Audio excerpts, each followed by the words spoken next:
प्रधानमंत्री नरेंद्र मोदी के मोतिहारी दौरे को लेकर राष्ट्रीय जनता दल ने बड़ा हमला बोला है। आरजेडी के राष्ट्रीय प्रवक्ता और राज्यसभा सांसद प्रोफेसर मनोज कुमार झा ने शुक्रवार को पटना स्थित कर्पूरी सभागार में संवाददाता सम्मेलन को संबोधित करते हुए प्रधानमंत्री के दौरे को भावविहीन, दर्शनविहीन और भ्रम की स्थिति पैदा करने वाला करार दिया। उन्होंने कहा कि यह दौरा खाली पोटली जैसा था, जिसमें ना तो बिहार के लिए कोई ठोस समाधान था और ना ही जनभावनाओं के प्रति कोई संवेदना।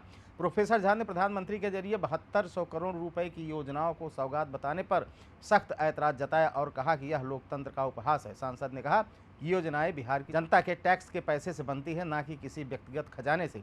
प्रधानमंत्री को ऐसे शब्दावली से बचना चाहिए जो जनता की समझदारी का अपमान करती हो। पटना को पुणे बनाने की बात करने वाले ये बताएं कि क्या उन्होंने कभी पारस हॉस्पिटल जैसी भयावह तस्वीर देखी है।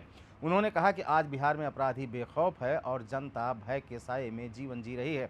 जब पत्रकार सवाल पूछते हैं तो बड़े पुलिस अफसर मौसम की व्याख्या करने लग जाते हैं। क्या यही शासन है? उन्होंने यह भी कहा कि अगर सरकार में जरा सी भी संवेदना होती तो उन परिवारों के सामने जाकर बताते जिनके प्रियजनों की हत्या हुई है। मनोज कुमार झा ने कहा कि आज जो लोग जंगल राज की बात करते हैं वे खुद महाजंगल राज की स्थिति को बिहार को धकेल चुके हैं।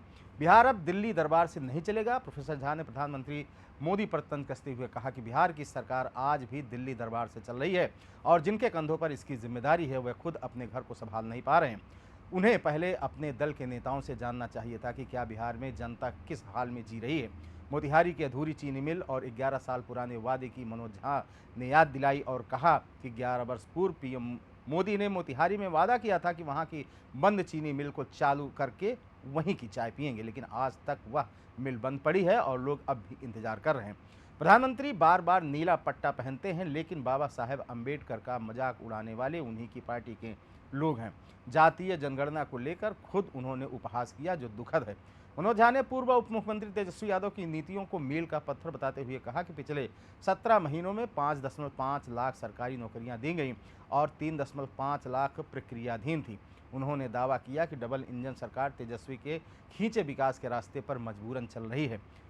प्रधानमंत्री जी गुजरात में उद्योग लगाते हैं और मजदूर बिहार से ले जाते हैं। अब यह परंपरा नहीं चलेगी। आने वाले समय में बिहार में निवेश होगा और हम गुजरात से मजदूर लाने की स्थिति में होंगे।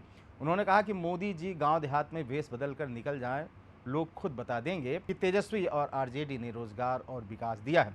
चलती योजनाओं का रैपर बदलकर जो आप बेईमानी का इरादा लेकर बिहार आते हैं, लोग अब सब समझ चुके हैं। खबर में यहीं तक। आप देख रहे थे अनादि टीवी बिहार। अनुमति दीजिए। नमस्कार।